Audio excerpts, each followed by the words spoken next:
Hello friends, welcome back to your channel Classlick. இது cooperative exam preparation video. So இன்னைக்கு previous இயரோட cooperative credit and management question paper தான் பார்க்க போகிறோம். வீடியோக்குள்ளே போகிறதுக்கு முன்னாடி நம்ம சேனல் ஃபர்ஸ்ட் டைம் பார்க்குறீங்கன்னா மறக்காமல் சப்ஸ்கிரைப் பண்ணிக்கோங்க. அதே மாதிரி நம்ம டெலிகிராமில் கோஆப்ரேட்டிவ் எக்ஸாம் ப்ரிப்பரேஷனுக்காக ஒரு குரூப் க்ரியேட் பண்ணியிருக்கோம். அந்த குரூப்போட லிங்க் கீழே டிஸ்கிரிப்ஷன் பாக்ஸில் தரேன், ஜாயின் பண்ணிக்கோங்க. ஓகே ஃப்ரெண்ட்ஸ், வாங்க இப்போ நம்ம வீடியோக்குள்ளே போகலாம். இது டே 22 cooperative credit and banking part 3 question number 31 to 40. Okay, question number 31. Surplus fund in banking institute will occur when, அதாவது எப்பொழுது வங்கியில் அதிகமான நிதி, அதாவது சர்ப்ளஸ் ஃபண்ட் இருக்கும் அப்படின்னு கேட்குறாங்க. ஸோ ஆப்ஷன்ஸ் பார்த்தீங்கன்னா outstanding loan amount is larger than the outstanding deposits. Second option B வந்து outstanding deposits are larger than the outstanding loan amount. Option C, outstanding loan amount is larger than its overdue. Option D, none of this. So option ஏ என்ன அப்படின்னு பார்த்தீங்கன்னா loan amount வந்து ஜாஸ்தியாக இருக்கும், deposits வந்து கம்மியாக இருக்கும் அப்படின்றாங்க. ஆப்ஷன் பி வந்து டெபாசிட்ஸ் ஜாஸ்தியாக இருக்கும், லோன் அமௌண்ட் கம்மியாக இருக்கும் அப்படின்றாங்க. ஆப்ஷன் சி வந்து டியூவை விட லோன் அமௌண்ட் வந்து ஜாஸ்தியாக இருக்கும் அப்படின்னு சொல்கிறாங்க. ஸோ சர்ப்ளஸ் ஃபண்ட்ஸ் வந்து எப்போ சொல்லுவோம் அப்படின்னா லோன் அமௌண்ட்டை விட டெபாசிட்ஸ் அதிகமாக இருந்துச்சுன்னா தான் சர்ப்ளஸ் ஃபண்ட்ஸ்ன்னு சொல்லுவோம். So correct answer is option B, outstanding deposits are larger then the outstanding loan amount. Okay, question number 32. High yielding loaners, அதாவது அதிக வருவாய் உள்ள கடன் எது அப்படின்னு சொல்லி கேட்குறாங்க. அதிக வருவாய் உள்ள கடனை என்ன சொல்லுவோம் நம்ம அப்படின்னு பார்த்தீங்கன்னா பெர்ஃபார்மிங் அசட்ஸ் தான் வந்து ரொம்ப ஹை yielding-ஆக இருக்கும். ஓகேவா, இப்போ பெர்ஃபார்மிங் அசட்ஸ் அப்படின்றது இந்த மிஷின்ஸு இந்த மாதிரி இருக்கிறதுலாம் பெர்ஃபார்மிங் அசட்ஸ். நான் பெர்ஃபார்மிங் அசட்ஸ்னால் நம்மளோட லோன்ஸு இதெல்லாம் நான் பெர்ஃபார்மிங் அசட்ஸ்ன்னு சொல்லுவோம். ஃபிக்ஸட் அசட்ஸ்னால் வந்து நம்மளோட ப்ராப்பர்ட்டி இதெல்லாம் ஃபிக்ஸட் அசட்ஸ். ஸோ இதில் ஹை yielding-க்கு எது வந்து நமக்கு கொடுக்கும் அப்படின்னு பார்த்தீங்கன்னா பெர்ஃபார்மிங் அசட்ஸ் தான் வந்து ஹை yielding லோன்ஸ் வந்து கொடுக்கும். ஓகேவா, fine. Next question number 33. Current account shall not be open in the names of, dash டேஷ் பெயரில் நடப்பு கணக்கு தொடங்க முடியாது அப்படின்னு சொல்லி கேட்குறாங்க. ஸோ கரண்ட் அக்கௌண்ட் அப்படின்றது இந்த பிஸ்னஸ்க்காக ஓப்பன் பண்ணுற அக்கௌண்ட்டுன்னு, அதுக்கு இன்னொரு பேர் என்ன அப்படின்னு பார்த்தீங்கன்னா டிமாண்ட் டெபாசிட் அக்கௌண்ட் அப்படின்னு சொல்லுவோம். அதாவது எப்போ வேணும்னாலும் லிமிட் இல்லாமல் நம்ம வந்து, அதாவது ப்ரியராக வந்து நோட்டீஸ் கொடுக்காம நம்ம வந்து விட்ரா பண்ணிக்கலாம். ஸோ அதுதான் வந்து நம்ம டிமாண்ட் டெபாசிட் அக்கௌண்ட் அப்படின்னு சொல்லுவோம்.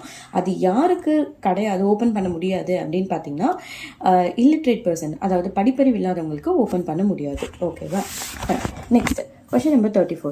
Election to the president of cooperative society is conducted by, அதாவது கூட்டுறவு சங்க தலைவர் தேர்தல் டேஷ் மூலம் நடத்தப்படுகிறது அப்படின்னு கேட்குறாங்க. ஸோ கோஆப்ரேட்டிவ் சொசைட்டியோட பிரசிடென்ட்டோட எலெக்ஷன்ஸ் யார் மூலியமாக நடக்கும் அப்படின்னு கேட்குறாங்க. ஸ்டேட் கோஆப்ரேட்டிவ் எலெக்ஷன் கமிஷன் தான் வந்து அதை நடத்துவாங்க. ஓகேவா, fine. Next question number 35. CPU is abbreviated term of, அதாவது CPU என்பது விரிவாக்கம் என்ன அப்படின்னு கேட்குறாங்க. CPU அப்படின்னாலே சென்ட்ரல் ப்ராசஸிங் யூனிட் தான். ஓகேவா, fine. Next question number 36. Difference between assets and liabilities in balance sheet is called, அதாவது ஆஸ்தி பொறுப்பு பட்டியலில் ஆஸ்திக்கும் பொறுப்புகளுக்குமான வித்தியாசம் டேஷ் என அழைக்கப்படுகிறது அப்படின்னு சொல்லி கேட்டிருக்காங்க. ஸோ எப்படி சொல்லுவோம் நம்ம அப்படின்னு பார்த்தீங்கன்னா net profit or net loss அப்படின்னு சொல்லுவோம். அதாவது இப்போ வந்து நமக்கு வந்து ஒரு ரெவன்யூ வருது அப்படின்னா அந்த ரெவன்யூவில் நம்ம அந்த ப்ரொடக்ஷன் காஸ்ட்டை மட்டும் மைனஸ் பண்ணால் அதுக்கு பேர் gross profit.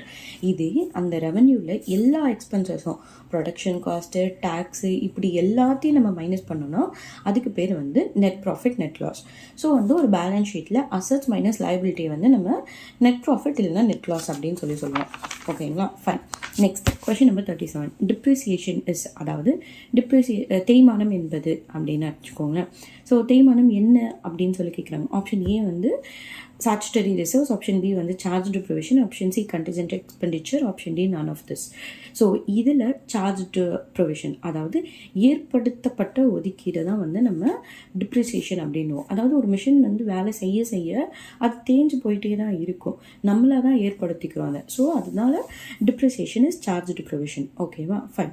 Next question number 38. Dash is the component of working capital of cooperative societies, அதாவது கூட்டுறவு சங்கங்களின் நடைமுறை மூலதனத்தில் டேஷ் உள்ளடங்கிய பகுதியாகும் அப்படின்னு கேட்டிருக்காங்க. ஸோ ஆப்ஷன்ஸ் பார்த்தீங்கன்னா option A share, option B furniture, option C depreciation reserve, option D interest on deposits. So இதில் ஒர்க்கிங் கேபிட்டல், ஒரு கோஆப்ரேட்டிவ் சொசைட்டியோட ஒர்க்கிங் கேபிட்டல் என்ன அப்படின்னு கேட்குறாங்க. அதாவது கூட்டுறவு சங்கங்களின் நடைமுறை மூலதனத்தில் டேஷ் ஒரு உள்ளடங்கிய பகுதியாகும் அப்படின்னு கேட்குறாங்க. இதுக்கு ஆன்சர் வந்து ஷேரு தான். பிகாஸ் ஃபர்னிச்சர் வந்து ஒரு ஒர்க்கிங் கேபிட்டலே கிடையாது. அண்ட் டிப்ரிசியேஷன் ரிசர்வ்ஸ் வந்து தேய்மானம் ஆகுது. அது வந்து ஒர்க்கிங்கோட கேபிட்டல் ஆக முடியாது. லாஸ்ட் ஆப்ஷன் என்னென்னு பார்த்தீங்கன்னா இன்ட்ரெஸ்ட் ஆன் டெபாசிட்ஸ்.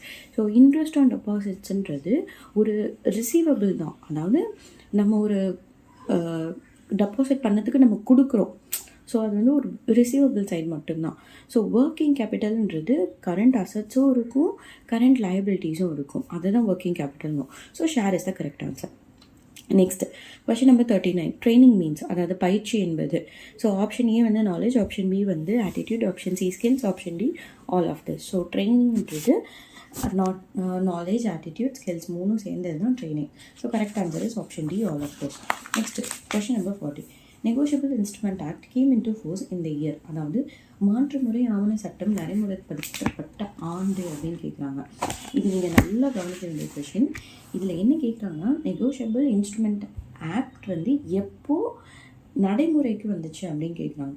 எப்போ நடைமுறைக்கு வந்துச்சுன்னா March 1, 1882. ஆனால் எப்போ அது எனாக்ட் ஆச்சு அப்படின்னு பார்த்தீங்கன்னா 1881.